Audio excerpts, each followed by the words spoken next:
before 1995, our animals all were kept in cages, and from cages we would just offer the food, less enrichment, and we're rescuing more and more, so the space was all getting small for them. So until 95, when we liaised with other zoos and consulted a few international agencies on how we could improve on our captive conditions, we switched from zoo style to an education center style, where we want to educate the Ugandan communities and the global communities on how animals usually survive out in the wild.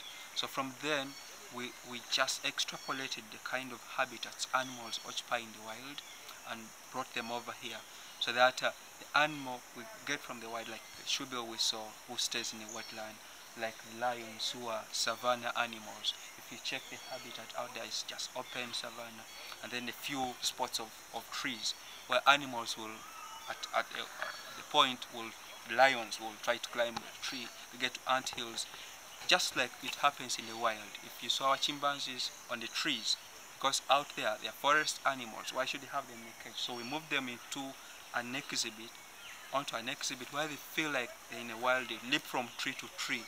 So out of that, we try to ensure they have enough enrichment, natural enrichment of the trees, and then we try to improve that, maybe offering tires and platforms, so the animals surely have the feel of the wild in them.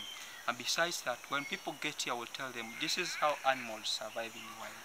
A shoebill stays in a wetland, and where is the wetland? We've brought it here so that we can show you how it really should be, and then people have the knowledge. Oh, truly, this is why these animals are being pushed to the verge of extinction, because their homes have been interfered with.